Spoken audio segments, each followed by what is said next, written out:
Hello guys, അങ്ങനെ ഞങ്ങളെ കുളത്തിൽ വെള്ളം മുങ്ങിയിരിക്കുകയാണ് ഗൈസ്. നമുക്ക് മാങ്ങ കഴിച്ചാലാ ചേട്ടാ. നമ്മുടെ നാട്ടിൽ ഇത്ര വലിയ പ്രശ്നങ്ങൾ നടക്കുമ്പോഴും അവരുടേതായ ലോകത്ത് സന്തോഷത്തോടെ ജീവിക്കുന്ന രണ്ട് സഹോദരങ്ങളെ നമുക്ക് പരിചയപ്പെടാം. വാ. ഹായ് മക്കളെ. ഹലോ ഗൈസ്, നിങ്ങൾ ഏറ്റവും കൂടുതൽ സമയം ചെലവഴിക്കുന്നത് എവിടെയാണ്? കുളത്തിൽ വെള്ളം കയറി കഴിഞ്ഞാൽ ഞങ്ങൾ അവിടെ ആയിരിക്കും. ഊണ് ഉറക്കം എല്ലാം അവിടെ തന്നെ. കുളത്തിരുന്ന് മാങ്ങ, ചക്ക, പേരക്ക, അവലസോടി എല്ലാം കഴിക്കും. അത് കൊള്ളാം. പിന്നെ നിങ്ങൾക്ക് ഇഷ്ടപ്പെട്ട സിനിമയിലെ രണ്ട് ഡയലോഗ് പറയാമോ? ഞാൻ ചുരുളി സിനിമയുടെ ഡയലോഗ് പറയാം. ഓക്കെ. എടാ തങ്കോ, ഞാൻ ജോജിലെ പറയാം, നീയാണല്ലോ കോടതി. ഇത് ഡയലോഗ് പറഞ്ഞല്ലേ, എന്നെ വിളിച്ചൊന്നും അല്ലല്ലോ. അല്ലേട്ടാ, അത് വിട് മക്കളെ. നിങ്ങൾ പ്രൊമോഷനൊക്കെ എത്ര രൂപ വാങ്ങാറ്? ഞങ്ങൾ 300 രൂപ മേടിക്കുന്നത്. എന്നിട്ട് 150 അനിയനും കൊടുക്കും, 150 ഞാനും എടുക്കും.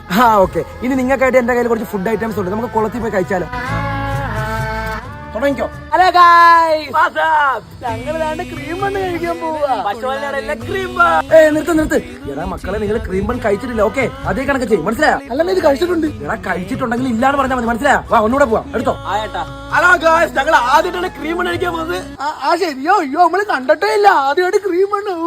ഇനി നമുക്ക് മന്തി കഴിക്കാം. ഓക്കെ, അപ്പൊ ആദ്യമായിട്ടല്ല കഴിക്കുന്നത്. എന്നാ മന്തി കഴിച്ചിട്ടുണ്ടോ? ഓടിച്ചിന്റെ കഴിച്ചിട്ടില്ല, അങ്ങനെ പറഞ്ഞാൽ മതി. മനസ്സിലായോ? നീർ പെയ്തു നീ ചെയ്യാതെ ഞാൻ കമ്പിളി